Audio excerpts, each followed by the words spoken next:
Hello everybody, this is Refresh and I'm here to build a seal deck for Adventures in the Forgotten Realms for Dungeons & Dragons for Magic the Gathering in the first major crossover set for Magic the Gathering. We are doing one of two builds, so I'll be making another video where I open 6 other packs and build seal deck out of it. That's a 40 card deck, and you can see links to that as well as the game that they're going to play against each other in the description box below. Let's go ahead and start opening some packs and seeing what's inside.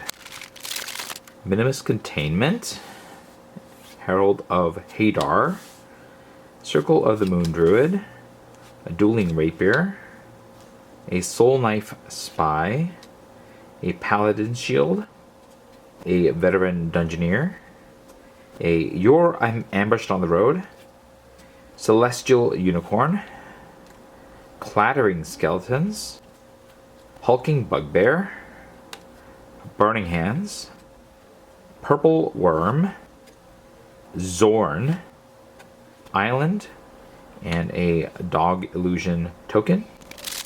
Now we have a Potion of Healing, Zombie Ogre, Plummet, Earth Cult Elemental, Shortcut Seeker, Gloomstalker, Vampire Spawn, You Find a Cursed Idol, Direwolf Prowler, the Druid class, a Trickster's Talisman, Power Word Kill, Mordekainen, another Druid class, a Mountain, and a Treasure Token.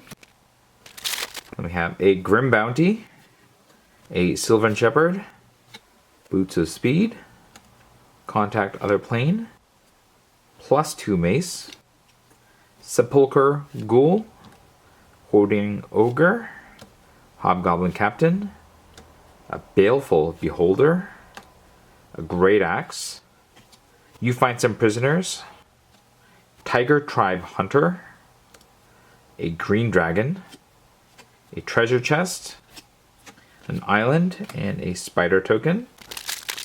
Now we have a Compelled Duel, Jaded Sellsword, Secret Door, Potion of Healing, Thieves' Tools, Steadfast Paladin, Pixie Guide, Arborea Pegasus, an Evolving Wilds, Prosperous Innkeeper, a Ray of Enfeeblement, a Barrowin of Clan Undur, a Westgate Regent, a Scion of Stygia, Swamp, and a Tome of Annihilation dungeon, as well as the Atropol on the other side.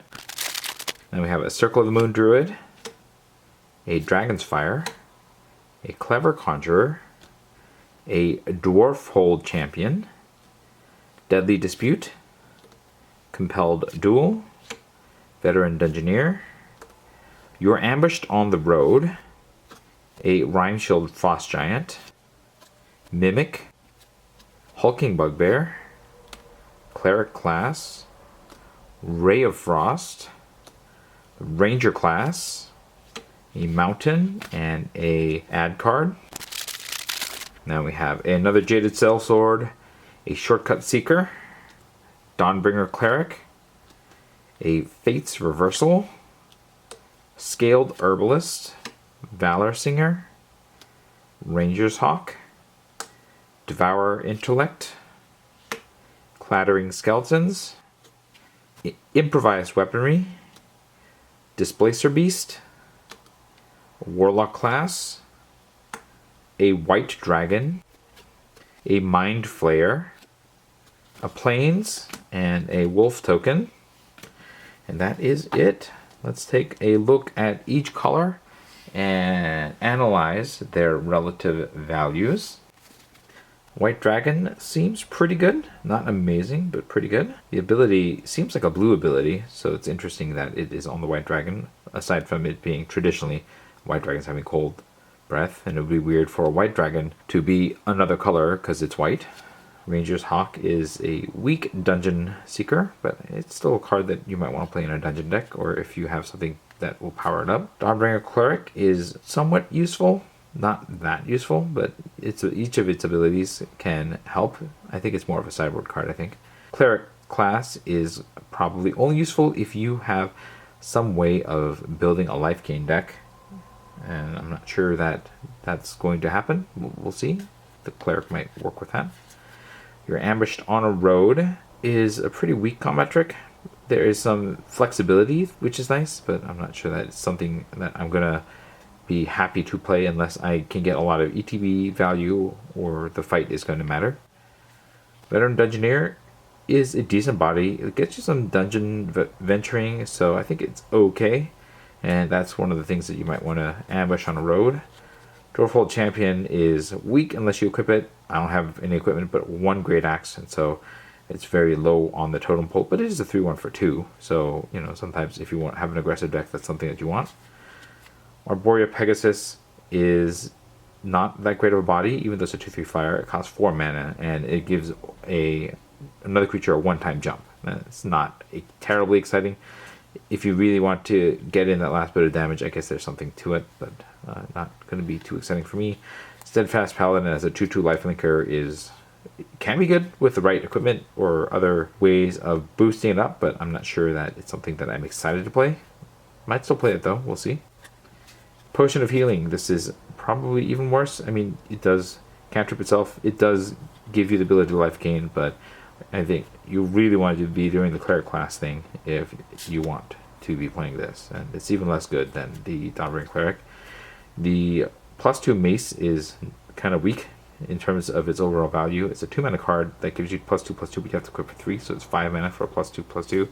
And yeah, you can re-equip it, but yeah, I think I'm only going to play it if I'm really going to be playing the Dwarfhold Champion or something else that really cares about equipment.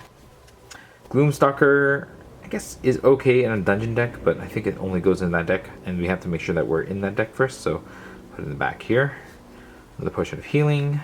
Celestial Unicorn is a life gain payoff, so we definitely want to keep an eye out for life gain stuff going on here. So the Potion of Healings, the Dawnbreaking Cleric, the Celestial Unicorn fits into just that deck, and then let's see, the cleric class fits with that as well. So we'll put all this back here in one blob. If we can get enough life gain stuff, maybe we'll play it. Another You're Ambushed on the Road. Another Veteran Dungeoneer.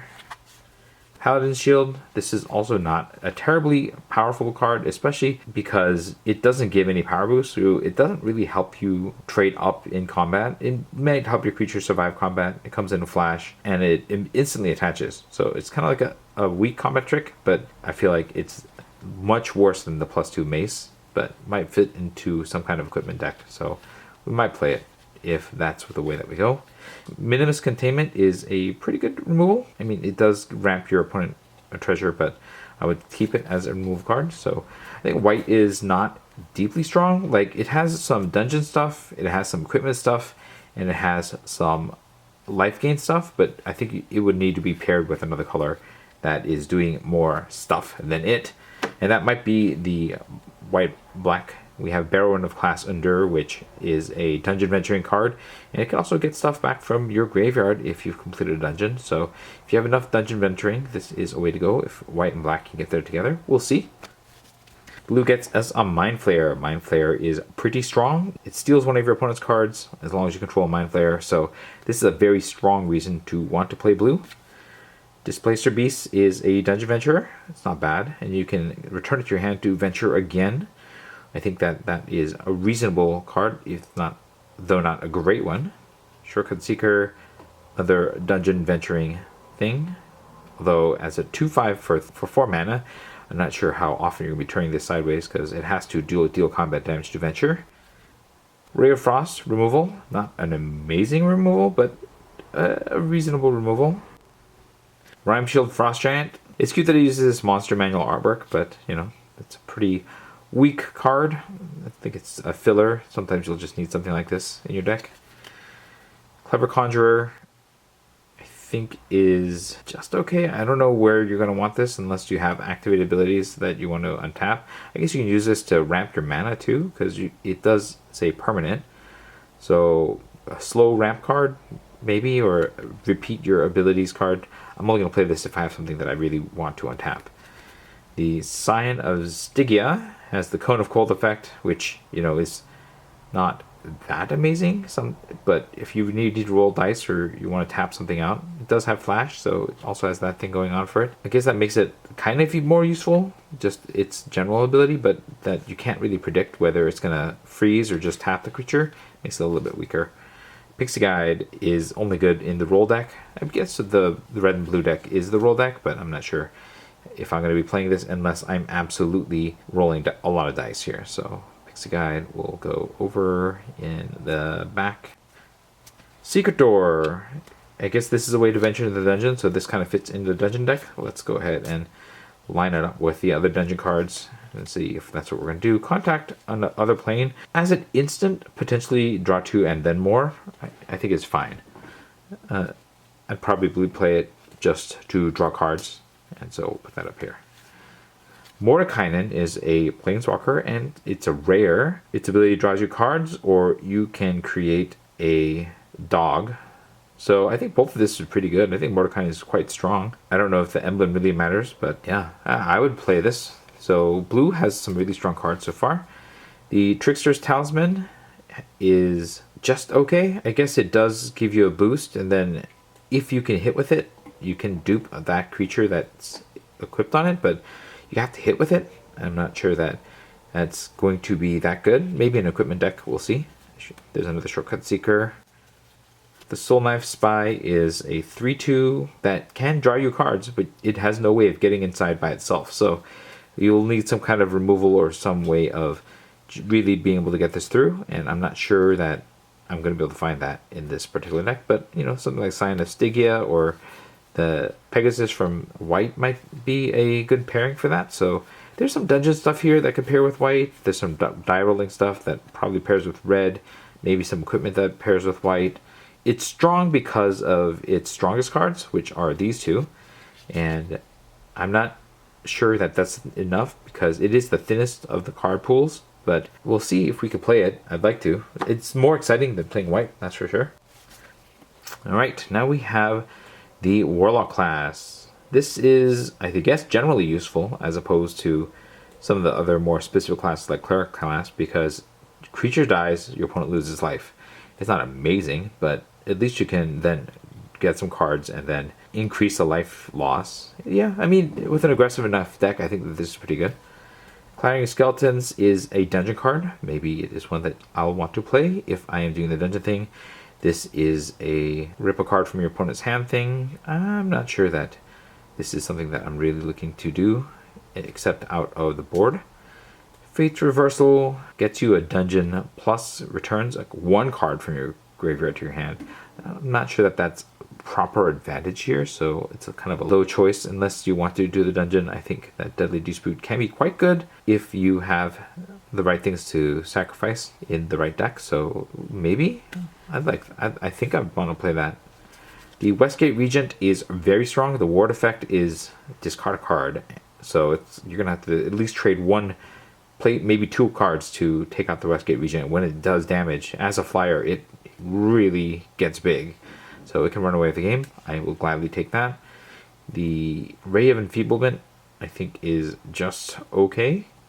I like the instant, but the -4/-1, I guess it can be a combat trick and it really hurts white a lot more.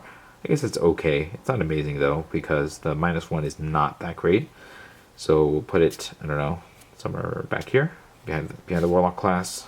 Thieves' Tools. This is the thing that you want on top of one of the creatures that you want to get through, like the Soul Knife Spy. That will be one way that you can get in and get the damage, because it can't be blocked as long as the power is 3 or less. So that seems pretty good in that particular deck.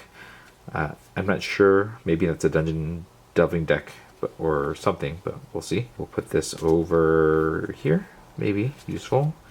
Baleful Beholder. I think that this is mediocre. Giving all your creatures menace is a way of winning, but sacrifice and enchantment is not that exciting. The body's just okay. I think that Beholder is not high in the pick order here, but we'll see. Sepulchral Ghoul activates only once, but it is a sacrifice outlet, so if you do have some kind of treason effect, then it might be useful.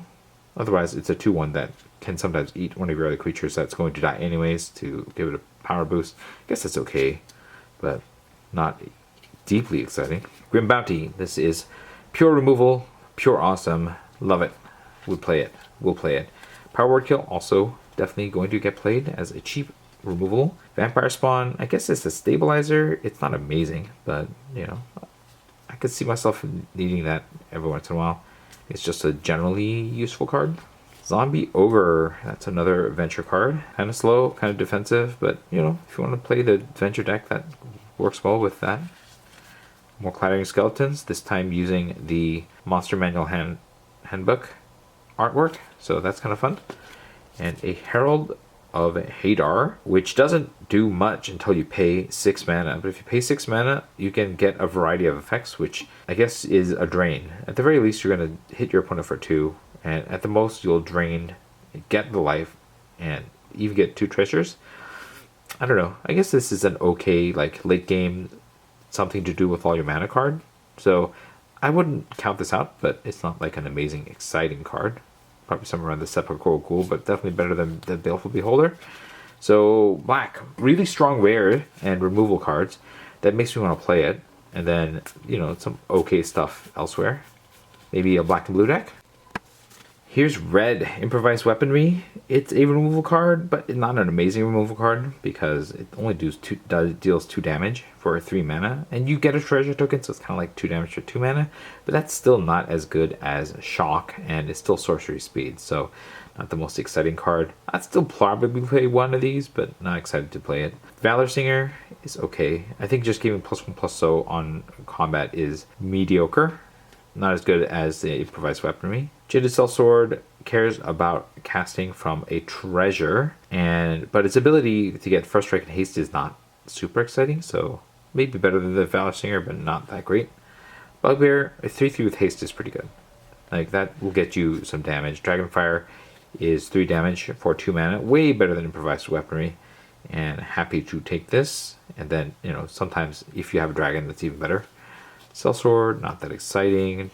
Tiger Tribe Hunter, let's see, a 4/4, and then if you attack with something power 6 or greater, then you can sacrifice another creature for it to do damage to another target creature. I don't know. I feel like maybe if you stole a creature with a treason effect, that might be good, but when you're sacrificing your own creature to blow up another creature, I'm not sure that the parity is going to be that great in terms of card advantage, so very unexciting and uncommon there. I'd still play it. I mean, I'm not saying it's terrible. Just a 4/4 trample for 5. It's just okay. And sometimes you might want to trade something up if you can, or at least evenly. You Find Some Prisoners looks like this is going to be just a sideboard card. Like, stealing your opponent's cards, you don't know what you're going to get. So, and you only get to play it until your next turn. So I don't feel like it's too exciting. And then Destroy Target Artifact, yeah, pull that out of the board if you need it. I'll put it in the back. Hobgoblin Captain, this is a good aggressive card if you are being aggressive. I don't know that we have the other cards to be that aggressive, but if we're being aggressive, we can put it with the Hulking Bugbear as a good attacker. The Hoarding Ogre, I guess, could be thought of like as a 3/3 for 3, because at least you get the treasure back, and the treasure will feed you into the treasure effects. But I don't think we have any treasure effects that are all that exciting aside from the Deadly Dispute. Jaded Sellsword is definitely not what we want to be doing with this, so we'll put it with the Jaded Sellsword. If we're playing those, we'll play this. Boots of Speed, that's a decent equipment card if you're in some kind of equipment deck, but I don't know, you have to be doing that. Earthcult Elemental, I think that the symmetrical each player sacrifices a permanent effect when this enters the battlefield is risky. Sometimes only your opponent sacrifices a permanent, and that's good, 50% of the time. Sometimes even better than that, but I'm not sure. Like, I think you only really want to play this in a roll deck or just sometimes as a filler card. So we'll put this back here. The Zorn, whenever one or more treasure tokens you get plus an additional treasure, I think if we have any kind of treasure generation, like 2 or 3 even more cards, then I would be glad to play this card as a 3/2 that can just make more tokens. So yeah. Burning Hands removal can sometimes be better removal. It's definitely better than the Improvised Weaponry, so happy to play that. We got another Hulking Bugbear and a Dueling Rapier. This one is, again, not an amazing card. It has the equipment thing going on, but yeah, it's not going to give you first strike. It's not going to win you combat. You might be able to trade something up, and then it lands and it costs 4 to be equipped, which is not that exciting. So red does have some removal, which is good, and it's some really low to the ground aggressive cards, and I guess that's what we're trying to do. Or maybe we want to do the rolling die thing, or we want to do the treasure thing, but I don't think that this is a particularly exciting color. The removal, I think, is the best thing in it. Let's see, Scaled Herbalist. This is a quasi-ramp card, not an exciting one, but if you have reasons to play extra lands, then I guess that's okay. Ranger class. This is pretty good. You get a 2/2 no matter what, and whenever you attack, you can put a counter on a target attacking creature. That's a really powerful ability. And then you can cast creature spells from the top of your library. That's pretty much the game in Limited, so Ranger class is a very strong card. Compelled Duel is not great because you can't choose what's blocking it. So yeah, not too excited about that one. Circle of the Moon Druid is kind of just okay. I'm not really excited about a 4/2 that turns into a 2/4. Like, it's still not like an amazing trade-off unless you really need that ability. Prosperous Innkeeper. This is pretty good. You get a treasure token, and then you'll get a life every time another creature enters the battlefield for 2 mana. Yeah, I think this is okay. Not amazing, but it's okay. I'd play this. Another Compelled Duel. Green Dragon. And whenever a creature you control is dealt damage, destroy it. So you have to play this first, but then you can deal any kind of damage and destroy bigger creatures, or make like your little creatures attack and your opponent not want to block them. It's not amazing, but I guess it's still a 4/4 flyer that can sometimes make your opponent make tough decisions, so I guess I'd play it. Sylvan Shepherd, a 2/3 for 3 that you gain some amount of life. This is a life gain only card, and I don't know if I'll play it. A Druid class. This is also a life gain card. We'd have the life gain cards in green, so maybe there's a green and white like life gain deck. We have 2 of these. You can play additional lands, and then a land becomes a big creature. So you don't get the extra cards though. So I think you'd want some card draw for the Druid class to be good, but it's either a life gain card or it's some kind of ramping effect. I think you really need it to be in that particular deck, whatever deck that the Scaled Herbalist wants to be in. We have 2 of these, so maybe that works. The Direwolf Prowler can pump itself to a 4/4 and get haste once each turn. That's okay. That third of activation kind of makes its punch slightly above its weight, but as a 3 mana 2/2 is not super exciting. So yeah, I'd probably play it over the Circle of the Moon Druid, but I don't know. You find a Cursed Idol. This is a sideboard card. Like, unless you really want to venture into the dungeon, it's a sideboard card. Plummet's even more of a sideboard card. Like, kills flying creatures. Purple Worm. Worm, W-O-R-M, not W-U-R-M. This is an 8/7. It costs 2 less to cast if there's a morbid effect going on, but wards for 2. I guess this is okay if you have enough ways of killing your opponent's creatures. So maybe if it teams up with black, but it's not super exciting. I'd still play it though. I mean, you know, if you can have one of your opponent's creatures dies, then I just generally play this in the deck. Circle of the Druid is just kind of okay. So green is just kind of okay. Ranger class is its best card, and you know, if I had enough ways of getting into life gain or something else, then or land ramp or something, then maybe this would work. But I think the lower and the card pool is not that exciting. And then these could fit into any deck. I'll definitely play the Evolving Wilds. I think the Great Axe is too expensive to play.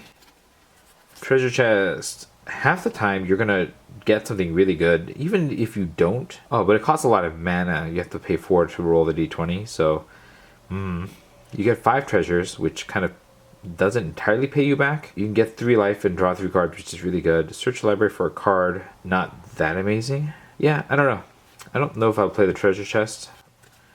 The Mimic is like, yeah, I don't know about the Mimic either. I'm not sure I'd play any of these. On the off chance that you draw the 3 cards, I guess that's really good. But it still costs 7 mana. So yeah, I'm not really excited about the Treasure Chest. I think the Evolving Wilds is the only thing I'm absolutely going to play here. So looking at this, I'm going to want to try to play blue, and I think that the Westgate region is strong enough that I want to try a blue-black deck first. I think the only other really strong card that I want to play is the Rangers class, and so we'll start with blue and black because I think that that has the most power, and then we'll see if there's enough cards in it to play that deck, and then we'll see where we go from there. Maybe I can splash the Ranger class with Evolving Wilds, we'll see.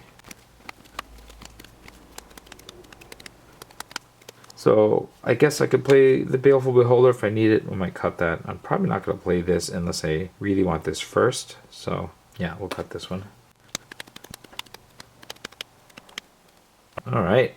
I mean, there's kind of a deck here. Surprisingly enough, I think that this could work. There's removal, there's tricks, there's some very weak creatures. I'm going to definitely have to cut creatures for this to work, but you know, there's a dungeon theme that could actually work as well. Not much of a payoff for it, but a dungeon theme that could pay off as well. And the Thieves' Tools kind of let the Shortcut Seeker as well as the Soul Knife Spy get in. So that's something that I find interesting here. I don't think all the cards are going to make it here. Like, I'm not sure that Warlock class is something that we want to play and invest mana in. Because 3 mana, you look at the top 3 and then put 1 into your hand and the rest in your graveyard. I'm not sure that that's what I'm trying to do here. And yeah, it can drain your opponent if a creature dies, but not necessarily doing a whole lot of that. So it's very slow. So the Warlock class gets a cut here. There's too many 5s. I'm going to definitely cut the weakest of these. There is a bit of a dungeon theme here, so I think the Frost Giant's probably on the weaker side here. Then maybe the Herald of Hadar can go too. I might put this back in if I need it, but I'm not really excited about it. Probably also cut the Beholder. Not sure what the Conjurer is untapping here. Like, there's not like a lot of untap tap effects that really matter, so I'll probably cut the Conjurer here. I think the Spy and the Shortcut Seekers, the Scion can get things through. The Displacer Beast also does the dungeon thing. I think there's enough dungeon things that this might be good. I don't love the Vampire Spawn, but at least it can kind of act as a bit of crowd control and time as a blocker. I'd cut that probably pretty quickly if I needed to, and maybe I might need to. I don't want to play the Pixie guy because we're not doing much dice rolling, but I guess there are a couple points where we might roll dice. The Contact Other Plane seems like the main one. But just as a 2 mana blocker at the top might be worthwhile. Sepulchral Ghoul, I mean, as a 2/1, I just sometimes might need a card there. Secret Door could get us venturing into the dungeon eventually, but it does seem a bit expendable. We'd only really need to cut 1 more card for this to work. I think of these, we don't have a lot of things to sack or treasure generation, artifact generation, so Deadly Dispute might get the cut here. I don't like Trickster's Talisman all that much, but turning a +1/+1 into a creature, I guess that's okay. Fate's Reversal can get back like a Mind Flayer or Westgate Regent. I think that that's just good enough to keep. I guess of all these cards, the Talisman's probably the weakest, so this is probably going to get cut. Either this or the Secret Door, but duplicating one of my strongest cards, like the Mind Flayer or the Westgate Regent, I think makes this stronger than Secret Door, which, you know, venturing into the dungeon's fine, but it's not going to be the most amazing thing here, so probably cut the door, and this could be the deck here. Now, I'm going to also compare it with the white ventures into the dungeon things to see if that I can do more venturing. This is like a little better than the Shortcut Seeker because you're guaranteed the venturing. Now, I'm not really excited to put white into here. Like, I think maybe splashing for Barrowan might be the only kind of white I want to put into this deck, just because there's enough venturing into the dungeon that this might be good. And it does already have one of our colors. We just have to splash for white. But I'm not sure that I have anything that I want to splash. And we don't have a ton of treasures in this deck to do so. I kind of want to cut a 4 because I have a lot of those too. Yeah, I don't think it's worth splashing for Barrowan. I think it might be worth splashing for Ranger class. It's just so strong. And we have a lot of creatures. That's a lot of force to just put in for this one card. And we only have the Evolving Wilds as fixing, so it's not like we generate all the treasures in the world. I don't think green is going to be strong enough just by itself, so I don't think we're going to go into that. I don't think red is strong enough either, so I think that we don't splash for the Rangers, and we kind of go with something like this. There are a lot of 4s. I kind of wish that I could cut the 4s and make it a 3. Like, cut some of the Shortcut Seekers, but then what am I going to put in their place? Like the Secret Door? Clever Conjurer? I guess Conjurer could untap lands as a bit of ramp. Yeah, I mean, that's an option here. I don't think the Seekers are really going to get in that well. And at least if I can ramp, that's something. It's not amazing. I definitely don't want to play another 5. So I guess it's like the Secret Door or If I look in black, I could put in like Beholder, like a game winner, or at least a way to like venture into the dungeon a bunch with like the Shortcut Seekers or the Soul Knife Spy. I guess the Herald of Hadar, but that's another 5. Yeah, it's either like the Beholder or the Herald or the Secret Door in exchange for one of these Shortcut Seekers. The Shortcut Seekers aren't amazing because they don't have their own, and like I really have to lean on Thieves' Tools here to get there, or clearing removal. And I don't like all those 4s, but do I really want another 5? Or even a 6 mana card in exchange for the Shortcut Seekers? I think the answer is actually yes, just because I don't have a ton at the top. So we can cut one of these and maybe put one of these back in, or put in the Secret Door. I guess maybe the Beholder, so I can get a bunch of creatures through.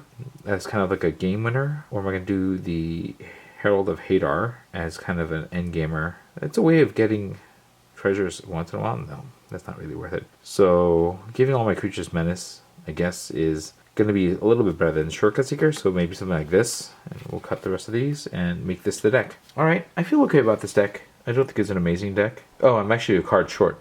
This is 22, so I need to put a card back in. I don't think I want it to be the Shortcut Seeker.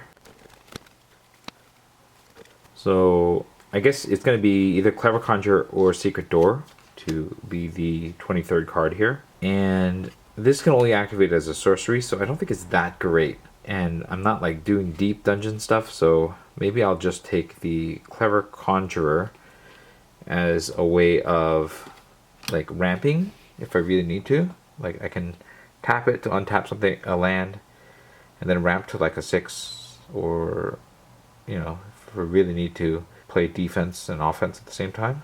So yeah, this is going to be the deck. Whoops, I forgot the lands. So we're slightly leaning towards black, but I think it's okay to just go 8 and 8 with the Evolving Wilds. Here's 8 forests and 8 swamps. Let me know what you thought about the deck in the comments below. If you enjoyed this video, hit the like button. If you'd like to see more of my videos, you can hit subscribe. This was Refresh. Thanks for watching, and I will see you next time.